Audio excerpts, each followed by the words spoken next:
Bilang isang fan ng rap battle, panigurado ay kilala nyo na ang MC na pag-uusapan natin ngayon. Siya nga ang 2017 Isabuhay Champion at until now ay undefeated pa rin sa flip top. Walang iba kundi si Mot. As of now ay meron na siyang 11 panalo at walang talo sa 1-on-1 battle sa flip top. At kung idadagdag pa natin yung laban niya sa Royal Rumble at 2-on-2 battle ay meron na siyang sumatotal na 13 panalo. Sa dami ng battle na yon, panigurado ay meron tayong pinaka nagustuhan na laban dun. Yung tipong tumatak para sa atin. At iyan nga ang topic natin ngayon, ang top 5 battles ni Mot sa liga ng flip top.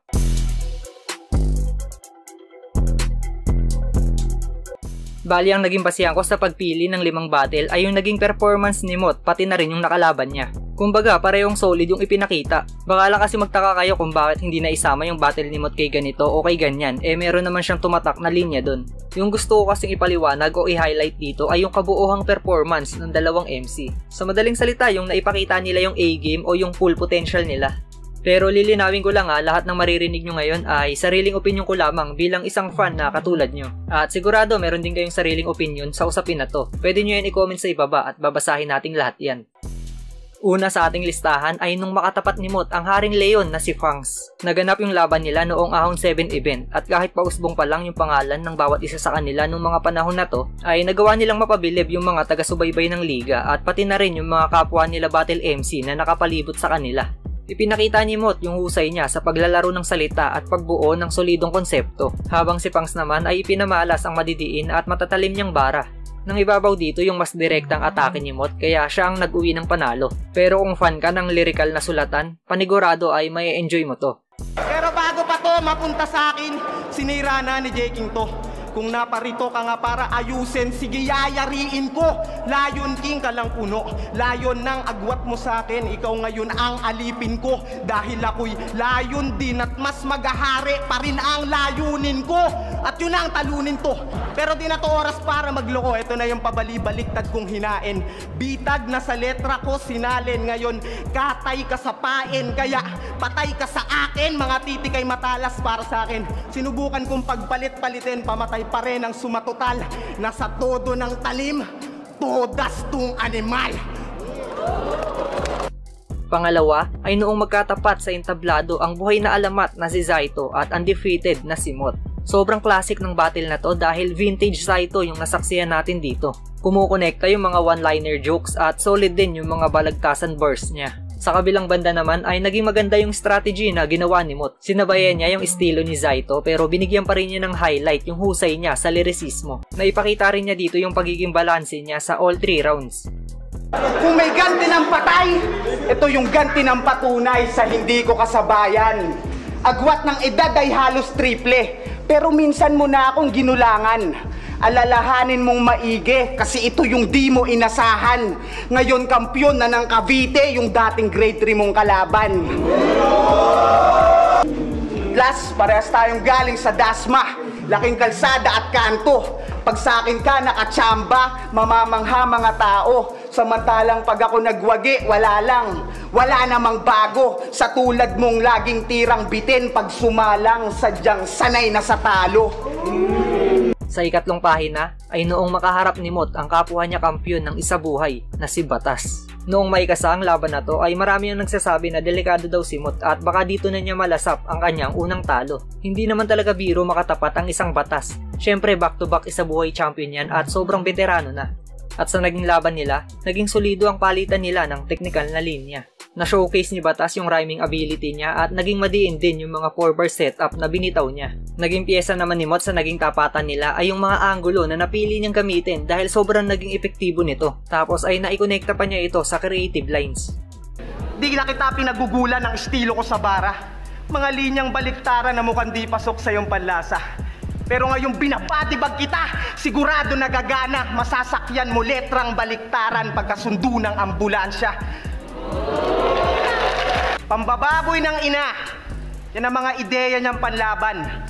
Pinapagana yung bumbilya gamit ilaw ng tahanan. Pwes tumatanda ka na rin naman, malapit-lapit na sa hangganan. Karma'y di matatakasan, babalik lahat ng ilaw pag ikaw na pinaglalamayan. Kaya tulad ng laban niya kay Price, yan ay basag din sa'kin. Tila sa batang pasaway, siya'y matandang iyakin. Oo, sa simpleng 4 bars may sinadyang isalin. Reference ay Rostar kasi tong Mark beat sa'kin. Sa pagtatapos ng laban nila, kay Mot pumabor ang boto ng mga hurado. Pero yung maikasa pa lang ang laban ng dalawang kampyon, hindi natin maitatanggi na tayo talaga ang pinakapanalo dito. Sa pang-apat na pwesto, ang 2017 Isabuhay Finals. Para sa akin, isa to sa pinakabalanseng Isabuhay Finals. Dalawang up-and-comers na nakatungtong at magtatapat sa huling yugto ng torneo. At hindi naging madali ang pinagdaanan nila bago sila makarating sa dulo ng kompetisyon dahil malulupit na battle MC muna ang nakasagupa at tinalo nila. At gaya ng inaasahan, parehong gutom sa kampyonato ang bawat isa sa kanila. Naging dikdikan ng palitan ng bara at every round ay pataas ng pataas ang level of performance nila. Eto na ba ang manok nyo? Mahilig din sa kak?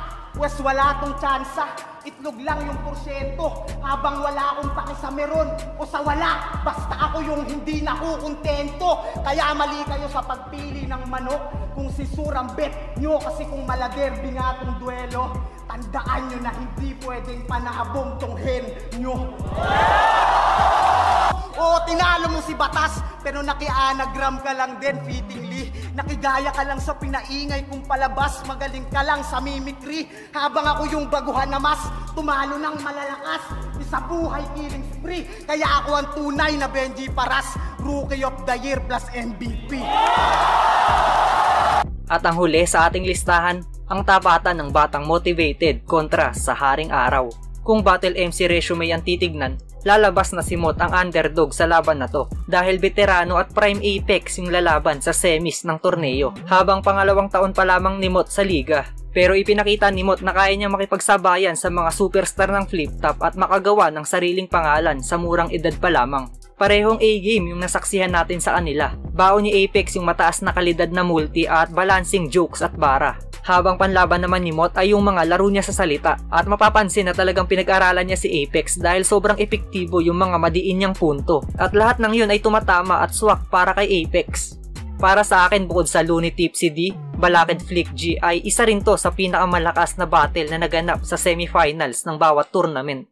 Oo, wais ka na sa dami ng naipong karanasan. Ako bagito, baguhan, pues makinig at alamin kung sino bang may kakulangan. Kasi ako yung batang bumuo ng isang taon na bara. Paano mo matutumbasan kung di mo nga kinaya yung bata na nabuo lang sa loob ng 9 na buwan?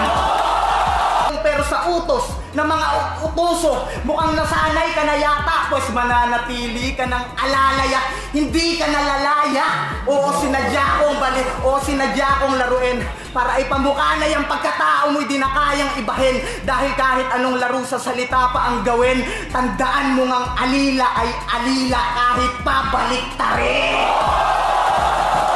At ayan nga ang top 5 battles ni Mot sa flip top. Gagawa pa tayo ng maraming episode ng top 5 battles. Kaya kayo, sinong MC ang gusto nyong mapanood sa susunod na episode? Pwede mo yan i-comment sa ibaba at babasahin nating lahat yan. Huwag mo rin kalimutan i-like ang video na to bilang suporta at mag-subscribe sa ating YouTube channel.